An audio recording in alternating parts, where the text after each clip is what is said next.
Halo semuanya, kembali lagi bersama saya Safio Tanaka dari kelas 97 dengan nomor absen 33. Nah, kali ini saya akan menjelaskan kepada Anda tentang salah satu teknologi ramah lingkungan yang sedang dibicarakan pada saat ini, yaitu pembangkit listrik tenaga panas bumi atau yang biasa kita singkat dengan PLTP.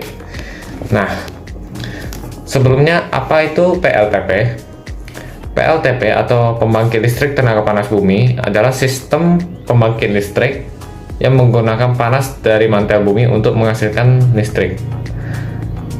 Dan panas bumi memiliki sebutan lain geothermal. Nah, geothermal sendiri berasal dari kata geo yang berarti bumi dan thermal yang berarti panas, yang jika diubah ke bahasa Indonesia menjadi panas bumi. Nah, untuk sistem yang digunakan di PLTP ada 3 variasi yang dapat dipilih. Nah, untuk yang pertama kita punya sistem uap langsung, di mana air yang diinjeksikan ke bawah tanah akan menyerap panas dari lapisan batuan sehingga menguap dan langsung diarahkan ke ruang turbin untuk menghasilkan listrik. Nah, untuk yang kedua kita punya sistem uap terpisah, di mana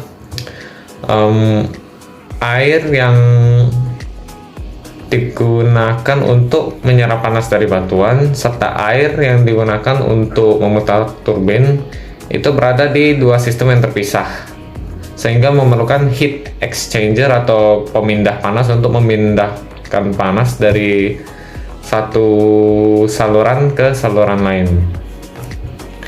Nah, untuk sistem ketiga kita memiliki siklus biner. Untuk siklus biner ini dia menggunakan 2 jenis fluida atau cairan yang berbeda. Untuk menyerap panas dari lapisan batuan, mereka biasa menggunakan air. Nah, untuk sistem pemutar turbin, mereka biasa menggunakan fluida dengan titik didih yang lebih rendah agar mendapatkan uap yang tekanannya lebih tinggi. Nah, karena saya tidak bisa membuat video yang terlalu panjang dan karena dipepet deadline juga, jadi saya hanya akan membahas sistem biner saja. Nah, untuk komponen yang pertama, kita memiliki sumur injeksi. Sumur injeksi ini berfungsi untuk menyemprotkan atau menginjeksikan air dari permukaan bumi ke lapisan batuan yang berada di bawah tanah. Nah, lapisan batuan ini posisinya bisa dibilang dekat dengan lapisan magma atau dapur magma yang ada di bawahnya, sehingga lapisan batuan ini menjadi panas. Nah, air yang disemprotkan ke bawah tadi akan menerima panas dari batuan ini.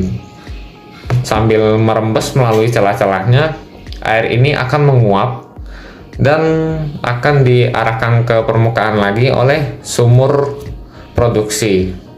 Nah, setelah uap air kembali ke permukaan bumi, uap air ini akan melalui sebuah komponen yang bernama heat exchanger atau penukar panas.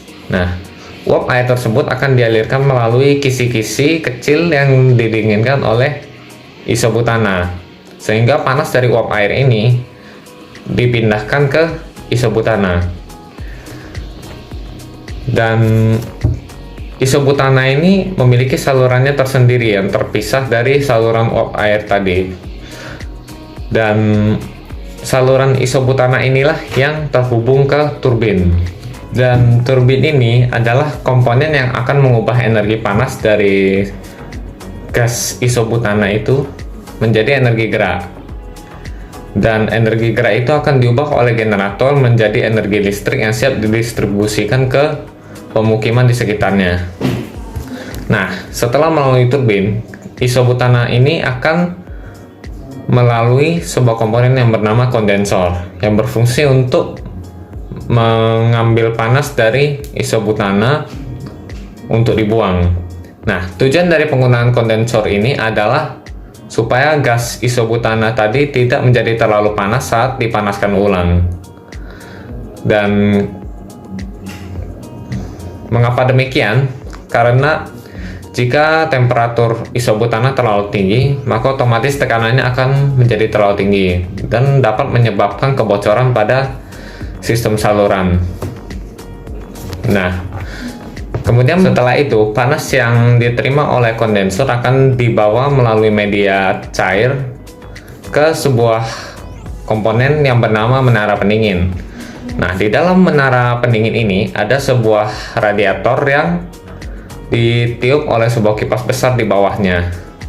Nah, kipas besar ini berfungsi untuk meniupkan udara dingin dari lingkungan sekitar ke radiator itu, sehingga panas dari media cair tadi akan berpindah ke udara yang ditiupkan tadi. Nah, kemudian setelah panas itu berpindah, udara panas itu akan dibuang ke atmosfer sekitar melalui cerobong asapnya. Nah, terus apa saja sih keunggulan dari PLTP ini jika dibandingkan dengan pembangkit listrik lain seperti PLTA, PLTU, PLTB, dan lain-lain lah. Nah, untuk yang pertama, PLTP ini sangat cocok dengan kondisi geologis Indonesia, karena seperti yang kita tahu, Indonesia ini memiliki banyak sekali gunung berapi. Dan dengan gunung berapi ini kita bisa membangun PLTP di wilayah sekitarnya karena sumber panas yang sangat melimpah di sekitar gunung berapi itu. Nah, untuk keunggulan yang kedua, pembangkit listrik tenaga panas bumi itu menghasilkan sangat sedikit emisi karbon sehingga ramah lingkungan dan juga tidak memberikan dampak buruk kepada ekosistem di sekitarnya. Dan yang ketiga, biaya operasional PLTP itu lebih sedikit dibandingkan pembangkit listrik lain seperti PLTU dan PLTD. Nah, kenapa? Karena untuk PLTU dan PLTD itu memerlukan pasokan bahan bakar berupa batu bara dan diesel. Dan ini jelas memberi beban tambahan untuk pemerintah. Untuk keunggulan yang keempat, PLTP ini tidak memerlukan lahan yang luas, sehingga kita tidak perlu menebang pohon sebanyak yang diperlukan untuk membangun sebuah PLTU atau misalkan PLTS lah. Dan untuk keunggulan yang terakhir, PLTP ini tidak bergantung pada faktor-faktor eksternal seperti cuaca, suplai bahan bakar, serta fluktuasi dari harga bahan bakar. Nah, kalau itu keunggulannya, kelemahannya apa saja dong? Nah, untuk kelemahan dari sistem PLTP ini adalah yang pertama, biaya pembangunan yang relatif tinggi karena kita harus mengebor sumur untuk menyerap panas dari bawah bumi. Dan untuk yang kedua, pembangkit listrik tenaga panas bumi ini hanya dapat dibangun di pinggiran lempeng tektonik. Tetapi di Indonesia, ini adalah sebuah keunggulan bagi kita karena kita dilewati oleh tiga perbatasan lempeng tektonik. Nah, untuk kelemahan yang ketiga, yaitu risiko kebocoran gas-gas berbahaya seperti hidrogen sulfida saat pengeboran sumur. Tadi sudah saya bilang kalau Indonesia ini memiliki potensi yang besar karena berada di jalur persimpangan tiga lempeng tektonik.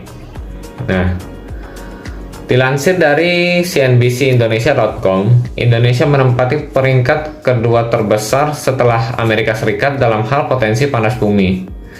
Berdasarkan data Kementerian SDM, potensi panas bumi di Indonesia mencapai 23,7 gigawatt dengan kapasitas PLTP sebesar 2,276 gigawatt.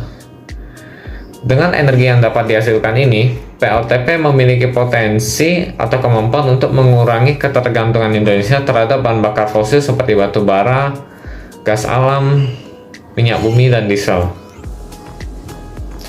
Nah, untuk sesi pertanyaan ini, karena ini video presentasi, jadi Anda tidak bisa menyampaikan pertanyaan seperti biasanya. Nah, sekian presentasi dari saya. Mohon maaf jika ada kesalahan dalam bertutur kata. Terima kasih dan sampai jumpa. Bye-bye.